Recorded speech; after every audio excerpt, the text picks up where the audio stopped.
그 십자가, 그 보혈의 은혜와 그 사랑을, 그 깊이를 안다면 그 십자가만 이렇게 자랑할 수 있어야겠죠. 십자가만. 그런데 제가 이렇게 코로나를 통해서 여러 가지 생각하게 되었었는데, 지난 한 주간 동안 여러 가지 중에 한 가지가 내가 내 자랑을 했구나. 교인들에게 늘 설교할 때도 제가 말하면서 예수님만 자랑합시다. 예수님만 자랑합시다. 목사 자랑하지 마시고 교회 자랑하지 마시고 예수님만 자랑합시다. 이렇게 말하면서도 내 자랑을 하고 있었구나. 제 아내가 가끔 저에게 당신 다른 사람들이 당신 칭찬하면 너무 좋아하는 것 같더라. 제 아내가 내게 제일 야당인데 가끔 경고의 말을 줬어요. 당신 칭찬 들으면 너무 좋아하는 것 같더라. 근데 제가 그 정신 차리지 못하고 자랑과 칭찬, 예수님만 자랑하자고 말하면서도 은근히 나를 드러냈다. 50일 기도 소리가 울리는데 지금 50일 기도학교 하면서도 제 친구 목사에게 전화해가지고 야 50일 기도학교 정말 좋다. 니도 한번 해봐. 그렇게 말하면서도 은근히 나를 드러냈던 것 같아요. 저는 그 생각해보면서 그랬구나. 내가 십자가만 자랑하고 예수님만 자랑한 것이 아니라 그 자랑하면서도 그 뒤편에 나를 드러내고 있었구나.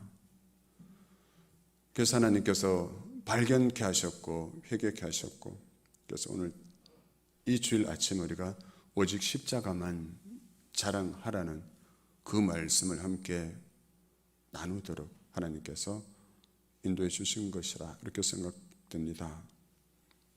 우리의 자랑은 무엇인가? 나는 지금까지 무엇을 자랑하며 살아왔는가?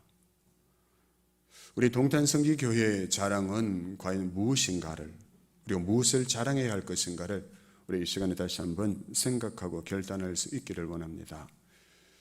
더러서심의 저자이면서 아프리카 케냐 35만 마사이 부족 전체의 명예대추장으로 추대된 안찬호 선교사님 이야기입니다. 2019년 다니엘 기도회 때 강사로 오셔서 우리 많은 성도님들이 그 선교사님의 간증을 함께 듣기도 했었는데요. 그 선교사님의 어린 시절은 무척 가난했습니다. 강원도 도계 탄광촌 광부였던 아버지는 폐병으로 일찍 세상을 떠나셨고, 당시 고등학생이었던 그는 학비를 벌기 위해서 탄광에 가서 일해야 했습니다. 그러나 돈이 없어 결국 고등학교를 중퇴하고 아버지처럼 광부가 되었습니다. 고된 그 광부일에 지친 그는 날마다 술로 세월을 그렇게 보내고 있었습니다. 어느 날 탄광에서 일하던 중에 갱도가 무너지는 큰 사고를 당하게 됩니다. 함께 갱석에 묻힌 광부가 그때 그에게 이렇게 묻습니다. 자네 예수를 믿나? 자네 예수를 믿나? 의의가 없었습니다. 갱이 무너져 죽게 생겼는데 웬 예수 타령인가? 안 믿어요. 안 믿어요. 이렇게 크게 소리치자 그가 침착하게 말했습니다.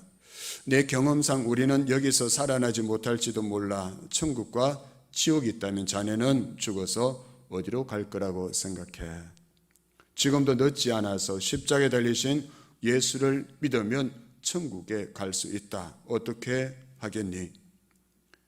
믿자야 본전이라고 생각하고 그의 말을 듣기로 했습니다. 무릎을 꿇고 영접 기도를 하는데 갑자기 눈물이 쏟아지면서 급기야 대성통곡을 하면서 의식을 잃었습니다. 깨어났을 때 병원에 누워 있었습니다. 그러나 자신은 기적처럼 구조되었으나 자신에게 그 십자가 복음을 전해주었던 그 광부는 죽었다는 소식을 듣게 됩니다.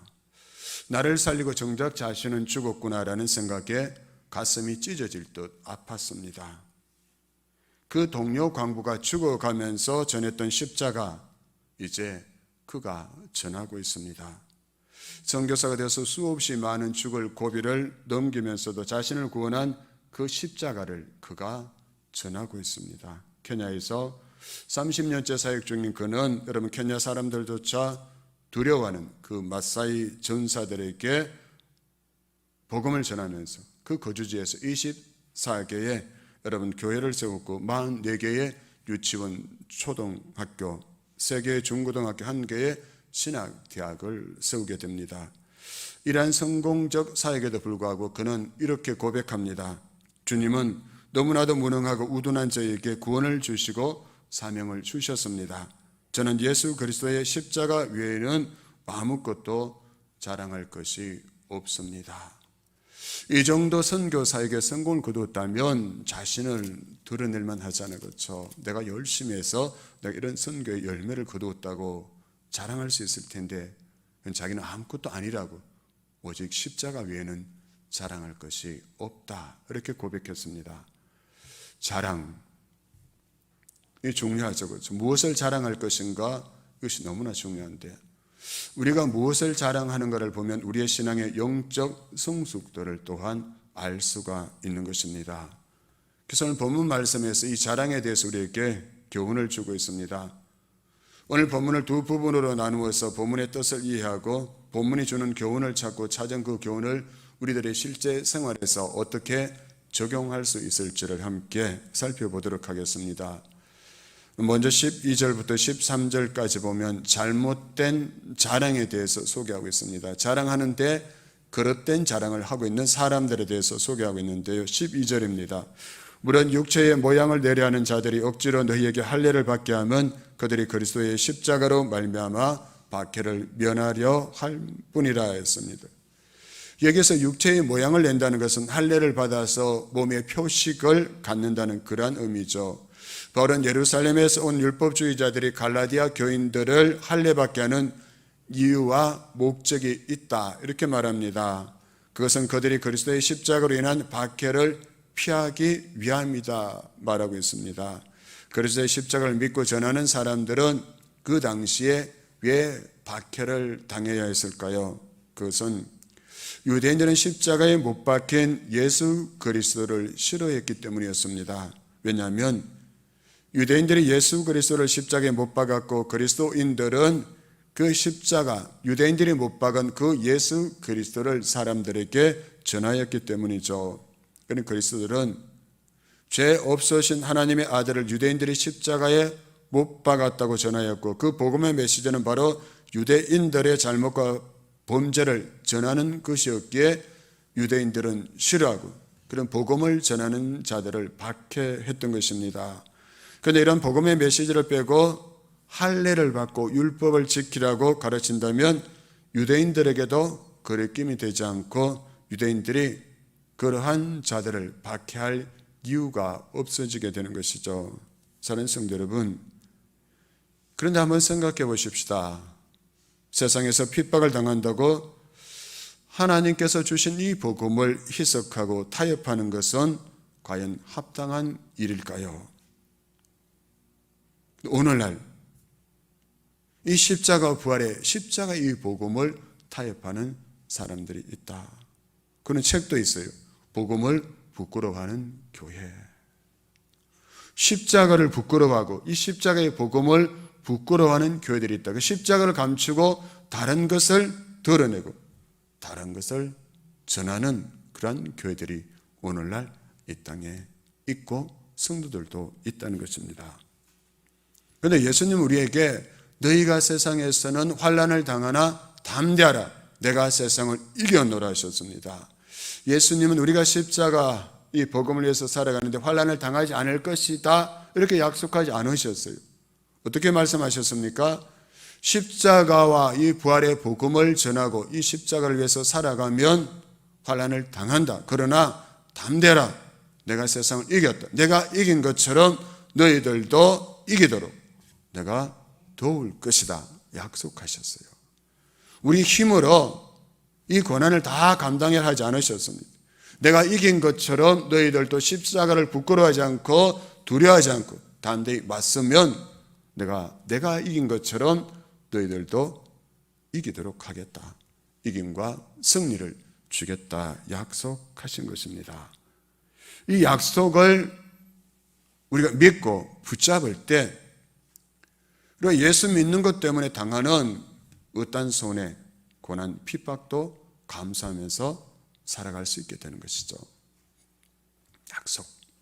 주님 우리 혼자서 이 고난과 맞서 싸우도록 내버려 두지 않으신다. 그래서 중요한 것은 우리가 이 사실을 믿고 결단하고 나아가는 거예요. 결단하고 나아갈 때 주님이 함께 가시고 주께서 도우시고 지켜주시고 승리를 주신다. 그 다음에 13절 말씀 같이 한번 읽겠습니다. 13절입니다. 같이 읽습니다. 시작. 할례를 받은 그들이라도 스스로 율법은 지키지 아니하고 너희에게 할례를 받게 하려 하는 것은 그들이 너희의 육체로 자랑하려 함이라. 아멘. 이 할례자들의 잘못은 자신들이 그렇게 소중하게 여기는 율법을 정작 자신들은 지키지 않고 오히려 갈라디아 교인들에게 할례 받기를 강요했다는 것이죠.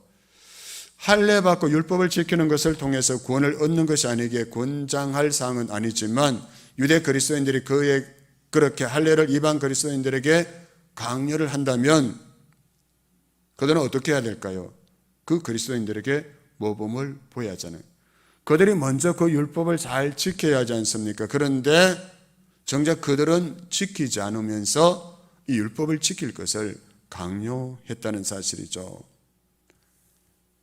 바울은 그 이유를 그들이 그렇게 하는 이유가 이방 그리스도인들로 하여금 할례를 받게 함으로 다른 유대인들에게 자신의 공적을 자랑하기 위함이었다. 이렇게 말하고 있습니다.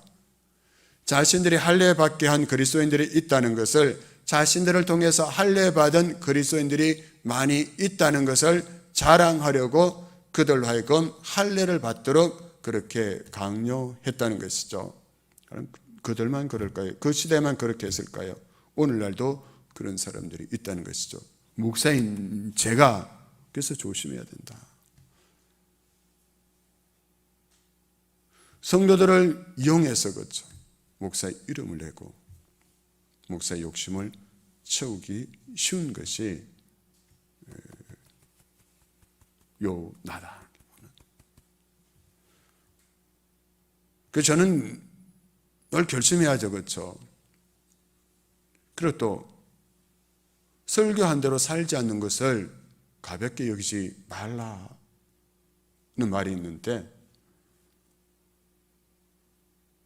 성도들은 이렇게 살아라고 이렇게 살아야 한다고 늘 가르치고 권면하면서 정작 그 설교하는 나 자신은 그렇게 살려고 노력조차 하지 않는다면 하나님 그런 나를 어떻게 보실까요?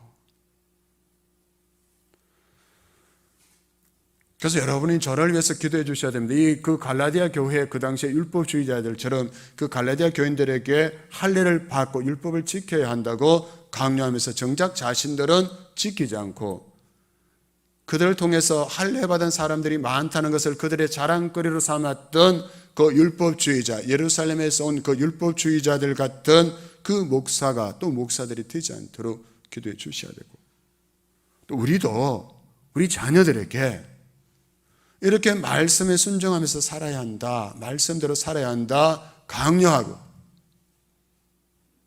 권면하고 가르치면서 정작 나 자신은 그렇게 살지 못하는 우리의 연약함을 붙잡고 하나님 앞에 엎드려 기도해야 한다는 것이죠. 책 중에 삶으로 가르치는 것만 남는다라는 책이 있어요. 김장환 목사님의 아들이신 김요셉 목사님이 쓰신 책인데요. 삶으로 가르치는 것만 남는다.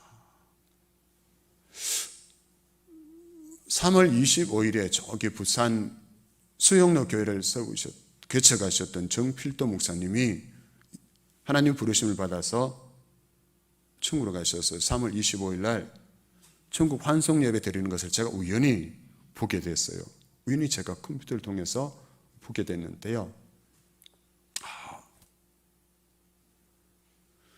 그 천국 환송예배 드리는 그 장면을 보면서 제가 큰 감동과 도전을 받은 게 있는데, 마지막에 유족 대표로 나와서 인사하는데 막내 사위 되시는 그 어떤 안수 집사님이 나와서 인사를 했어요. 이렇게 그 많은 성도들에게 이렇게 장례에 참여해 주시고 위로해 주시고 격려해 주셔서 감사도 인사하면서 이런 말을 했습니다. 아주 중요한 말인데요.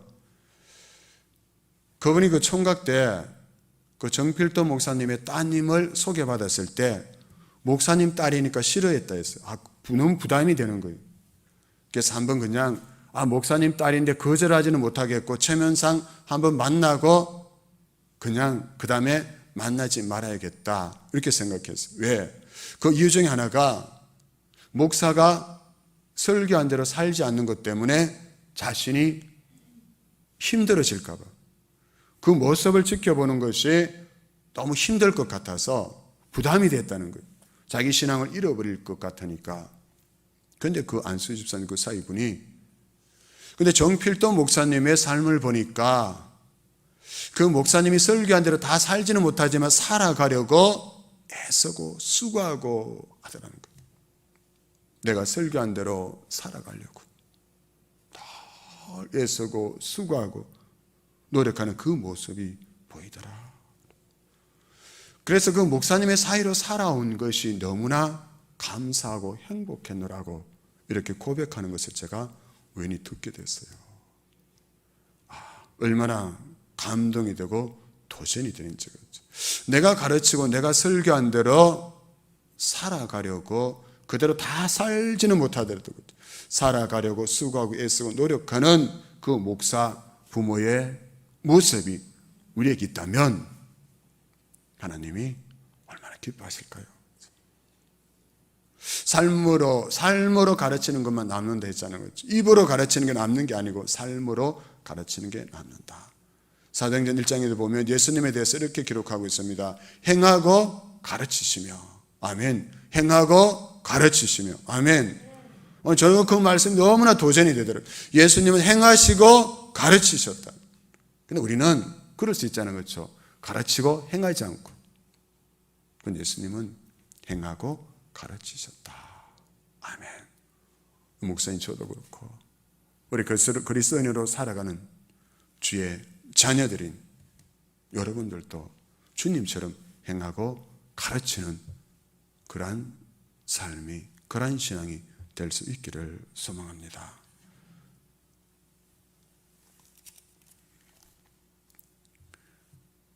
그리고 어떤 육체적인 그러한 것들을 자랑하는 사람들이 되지 않기를.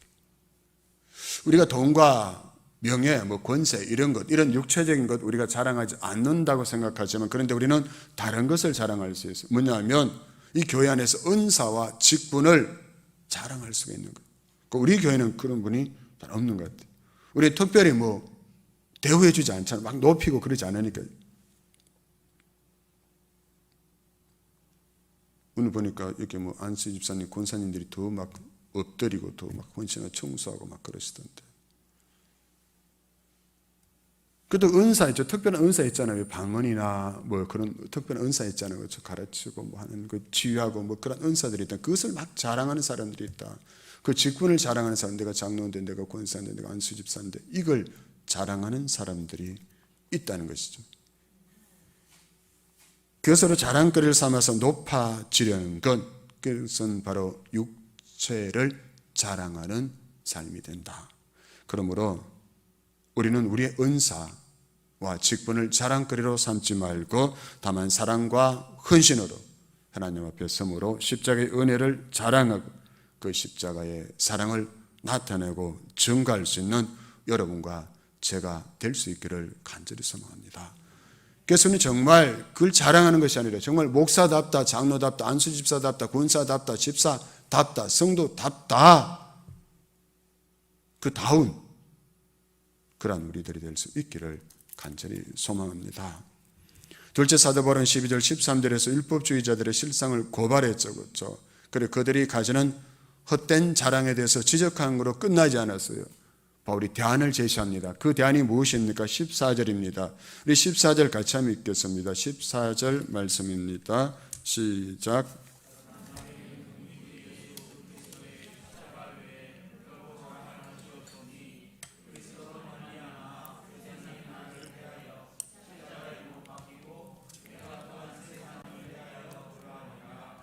아멘. 아픈 그러나 내게는 우리 주 예수 그리스도의 십자가 외에 결코 자랑할 것이 없다. 사도 바울이 정말 자랑할 것이 없어서 아시지 않는 거, 사도 바울은 자랑할 것이 너무 많은 사람이었어요. 누구보다도 자랑할 것이 많은 사람이었다. 그런데 그가 다메섹 도상에서 예수 그리스도를 만나고 그 십자가의 은혜를 경험하고 난 다음에 그의 모든 세상적인 자랑거리를 배설물로 여기고 예수 그리스도를 아는 것을 가장 고상한 것으로 여긴다. 이렇게 고백했어요. 십자가 외에 결코 자랑할 것이 없다. 이 말은 이런 뜻으로 이렇게 해석할 수도 있겠습니다. 내 육신 가운데서, 내 이력서 가운데서 나는 아무것도 자랑할 것이 없습니다. 나에게 죄사함을 가져다 준, 나에게 영원한 삶의 감격을 가져다 준, 나에게 삶의 구체적 변화를 가져다 준 그리스도가 아니라면, 십자가의 사건이 아니라면 말입니다. 그 십자가의 사건이 아니면 나는 자랑할 것이 아무것도 없노라. 이렇게 고백했습니다. 그래서 사도 바울은 빌립보서 1장 20절에서 이렇게 놀라운 고백을 합니다. 표준 세번역입니다. 한번 띄워주실래요? 우리 같이 한번 읽겠습니다. 빌립보서 1장 20절입니다. 시작. 내가 간절히 기대하며 바라는 것은 내가 어떤 일에나 부끄러워하지 않고 전과 같이 지금도 온전히 담대하여 살든지 죽든지 나의 몸으로 말미암아 그리스도께서 존귀하게 되시는 것입니다. 아멘. 이 고백이 여러분과 제 고백이 됐으면 좋겠어요. 그렇죠? 내가 살든지 죽든지 오직 그리스도께서 나로 말미암아, 내 몸으로 말미암아 존귀하게 되시는 것, 그것이 나의 기대요, 나의 소망입니다. 야, 우리 가운데 이런 분이 계시다면 얼마나 우리 교회가 좋고 아름답고 행복한 교회가 될까요? 나를 통해서, 나의 몸을 통해서 오직 그리스도만 존귀하게 되기를 원합니다. 바로 이렇게 살았어요. 근데 이런 삶을 살기 위해서 바울이 바로 나는 주 예수 그리스도의 십자가 외에는 결코 자랑하지 않겠습니다. 이 결심으로, 이 고백으로 살아간 거예요. 오직 예수 그리스도와 십자가. 이런 마음, 이런 결단이 있었기에 사도 바울이 그 끝까지 그의 복음 사역을 온전하게 감당하고 믿음의 선한 싸움을 잘 감당하고 의의 면류관을 바라보며 그 인생의 마지막 순간에 위대한 고백을 남길 수 있었던 것이죠. 우리는 십자가를 자랑하는가? 우리는 나는 십자가를 부끄러워하지는 않는가? 그 죄인을 처형하는 사형터인 것처럼. 또 내가 십자가를 여기에 목에 걸고는 다니지만 나는 그 십자가를 자랑해 본 적이 있는가? 그 십자가의 은혜로 내가 구원받아서 십자가의 은혜로 내가 지금 이렇게 살아가고 있습니다. 오직 예수 그리스도 십자가 은혜로. 이 자랑을 여러분 최근에 해보신 적이 있으십니까? 오직 십자가의 은혜뿐입니다. 우리가 지금 수요 예배 때 고린도전서를 함께 묵상하고 있는데요. 이 고린도전서를 묵상하는 이유는 50일 기도학교를 준비하면서 하나님께서 50일 기도학교를 통해서 우리 교회와 성도들에게 분명히 복을 주실 텐데, 그 복을 받기 위해서 우리 성도들 각자 우리 교회가 어떤 준비를 해야 할까, 그것을 생각하고 기도하다가 그럼 이 고린도전서를 한번 같이 묵상해야겠다, 그 마음을 가지게 됐는데요. 고린도전서를 통해서 이 고린도 교회의 실패한 이야기가 고린도전서에 나오고 그 회복하는 이야기가 나옵니다. 그래서 고린도전서에 나온 이 고린도 교회의 실패를 통해서 자신의 삶을 돌아보고 실패의 그 길을 걷지 않기 위해서 고린도전서를 묵상하고 있는데요. 이는 고린도 교회에 그 은사가 많은 교회였어요. 은사가 정말 각종 은사가 너무나 각종 은사를 받은 성도들로 가득 차 있었어요. 그런데 고린도 그 교회가 십자가가 중심이 되지 않을 때 그들은 비록 성도라 불려지던 사람들이었고 여러 가지 은사가 많은 교회였지만 어떻게 됐습니까? 다툼과 분쟁이 끊이지 않는 교회가 되고 말았습니다. 그들은 비록 입으로는 예수 그리스도의 이름을 부르는 자들이었지만 그들의 삶의 중심에 십자가가, 그 교회 중심에 십자가가 사라지자 그들은 거룩한 교회 안에서까지 그 방탕한 고린도 시에 음행이 재현되는 부끄러운 일을 행하게 되었다는 것이죠. 교회 안에서까지. 교회 안에서 어떻게 그런 생각 해보신 적 없으십니까? 여러분, 문제 있는 교회에 대한 이야기를 들으면서 교회 안에서 어떻게, 교회 안에서까지 그런 생각을 해보신 적이 있으실 거예요. 교회 안에서까지 왜 그런 일이 일어나는 것일까요? 그 교회 십자가가 사라졌기 때문이죠. 우리 동탄 성지교회는 아니에요. 우리도 우리 교회 중심에 십자가가 바로 세워져 있지 않으면 우리도 언제든지 그렇게 무너지고 교회 안에서까지 그런 말을 듣는 교회가 될 수 있다는 거예요.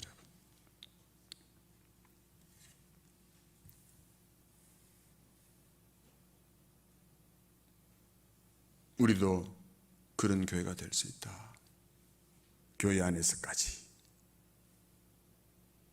그러지 않기 위해서 우리가 어떻게 해야 될까요?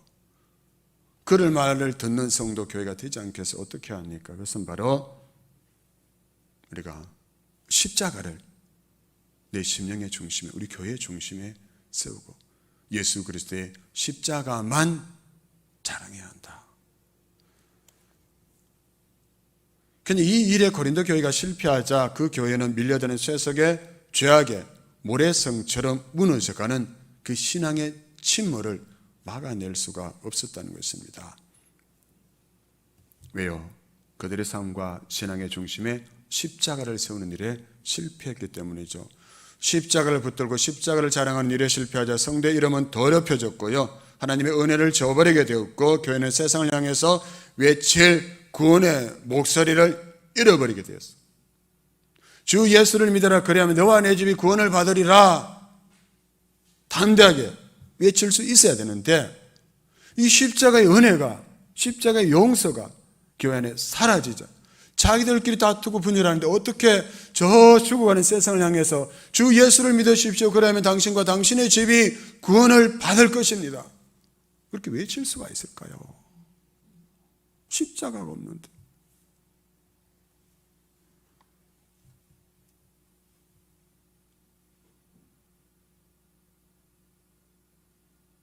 우리도 여러분 어떻습니까? 여러분, 예수 믿지 않는 사람들에게 주 예수를 믿으십시오, 그러면 당신과 당신의 집이 구원을 받을 것입니다, 자신 있게 외칠 수 있습니까?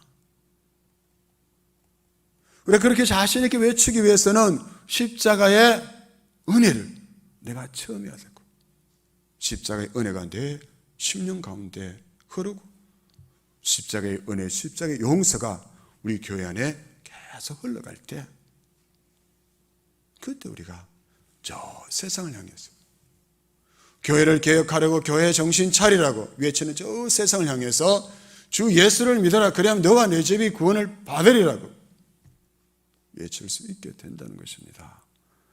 그래서 이 사순절에 여러분, 십자가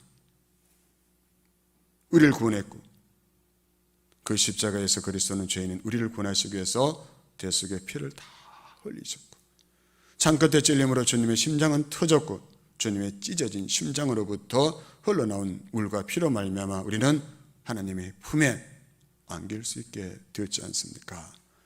지금 하나님은 2000년 전에 그 피로 물들어 갈보리 언덕에 선 그 보혈의 십자가를 통해서 회개하는 그 사람들을 하나님의 품으로 안고 계시는 하나님이시다. 그래, 하나님은 그 예수 그리스도의 십자가의 그 참혹한 그 고난을 통해서, 그 십자가 보혈을 통해서 하나님과 우리 사이에 세워진 높은 담을 다 무너뜨리셨다는 것이죠. 무너진 담의 잔에 위에서 탕자와 같은 나를, 여러분을 용납하시고 화목해 하신 것입니다. 주는 평화 막힌 담을 모두 허셨네.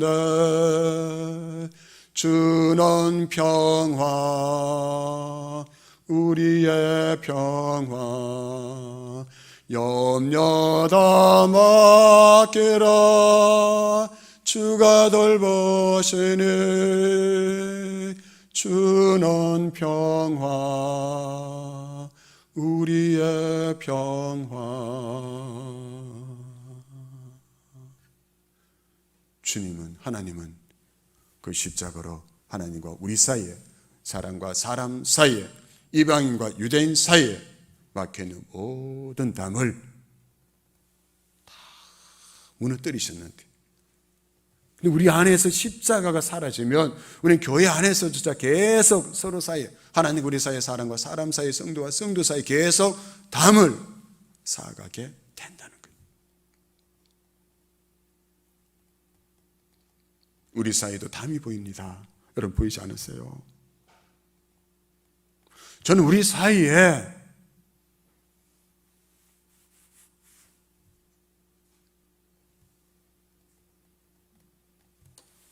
세워진 담,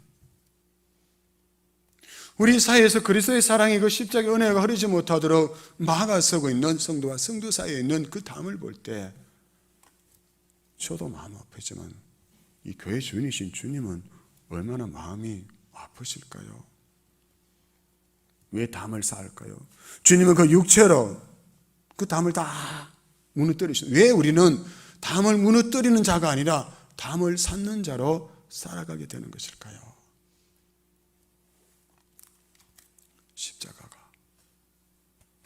십자가가 내 심령에서, 우리 교회 안에서 사라지기 때문이에요.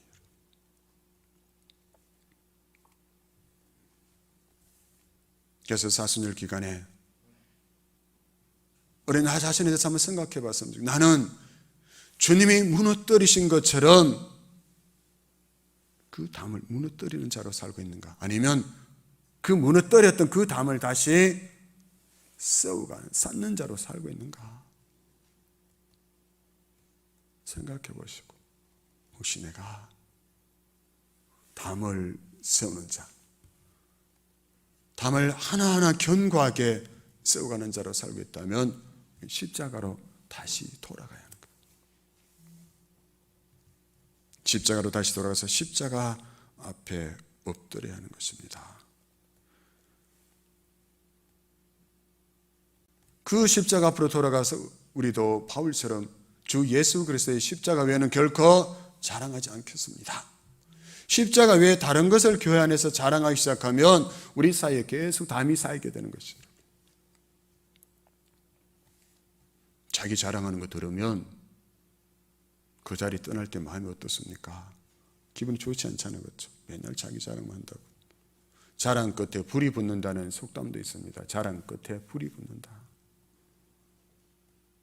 자기 자랑, 자기가 가지고 있는 것, 그 자랑하면 불이 붙지만 십자가를 자랑하면 사람이 살아나고 사람이 세워지고 공동체가 살아나고 세워지는 역사가 일어날 줄로 믿습니다. 그래서 저는 십자가만 자랑하는 사람들이 될 수 있기를 소망합니다. 마지막으로 우리가 십자가를 자랑하면 우리 삶에 어떤 흔적이 남게 되는데 어떤 흔적이 남을까요? 17절입니다. 17절 우리 마지막으로 같이 한번 읽겠습니다. 시작. 이후로는 누구든지 나를 괴롭게 하지 말라. 내가 내 몸에 예수의 흔적을 지니고 있노라. 아멘. 내가 내 몸에 예수의 흔적을 지니고 있노라. 사도 바울이 다른 것 자랑하지 않고 이 십자가, 주 예수 그리스도의 십자가만 자랑하며 그 십자가를 위해서, 십자가 복음을 위해서 살아간 결과 자신의 몸에 예수의 흔적을 지니게 되었다 고백하고 있습니다. 예수의 흔적 뭘까? 저는 사순절 기간에 십자가를 묵상하면서 이런 생각을 하게 되었어요. 내가 정말 나를 사랑하사 나를 위하여 자기 자신을 버리신 예수님의 십자가를 믿는다면 하고 싶어도 하지 말아야 할 일이 있고, 내가 그 십자가를 정말 믿는다면 하기 싫어도 해야 될 일이 있다는 거예요. 아멘? 아멘. 그렇잖아요, 여러분. 내가 그 십자가의 보혈, 그 은혜, 그 사랑을 진짜 믿는 자라면 그 십자가를 생각하면 하지 말아야 할 일이 있어요. 하지 말아야 할 말이 있고, 내가 정말 믿는다면 내가 하기 싫어도 십자가의 그 용서, 그 사랑, 그 은혜를 생각하면 해야 될 일이 있다는 거예요. 저도 목사로 살지만 그냥 저절로 십자가를 자랑하고 십자가의 삶을 살아라 지지 않게 몇 번 말씀드린 20분마다 제 핸드폰에서 말하는 알람 소개가 들려줍니다. 예수님의 십자가를 생각하라. 예수님의 십자가를 생각하라. 그럼 제가 늘 사람들을 늘 사랑하고 막 용서하고 그렇게 사라질까요? 목사니까 그래야 되잖아요. 그렇죠? 안 될 때가 있어요. 걸릴 때가 있어요, 마음에.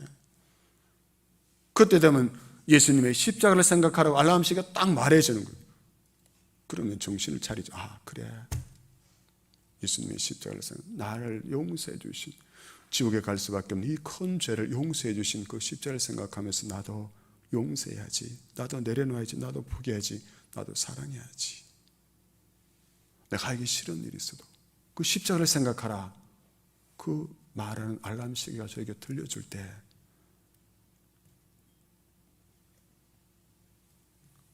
포기하는 일이 있고요. 하게 되는 일이 있더라는 거죠. 그런 과정을 통해서 우리 몸에 예수의 흔적을 남기게 되는 거예요. 예수 때문에 십자가 때문에 포기하는 거 있을 때, 예수님 때문에 십자가 때문에 하기 싫어도 해야 되는 게 있을 때 내 안에 내 몸에 예수의 흔적이 조금씩 자라기 시작한다. 그래서 나중에 주님 앞에 다 가가 서자는 거, 그때 그 주님 앞에서 내 몸에 새겨진 예수의 흔적을 보여드릴 때 그때 주님이 잘하였다 착하고 충성된 종아라고 인정하시고 칭찬받는 저 여러분이 되어야 하지 않을까요? 그를 위해서 우리가 예수 그리스도의 십자가 외에는 결코 자랑할 것이 없습니다. 내 몸에 예수의 흔적을 지느느라.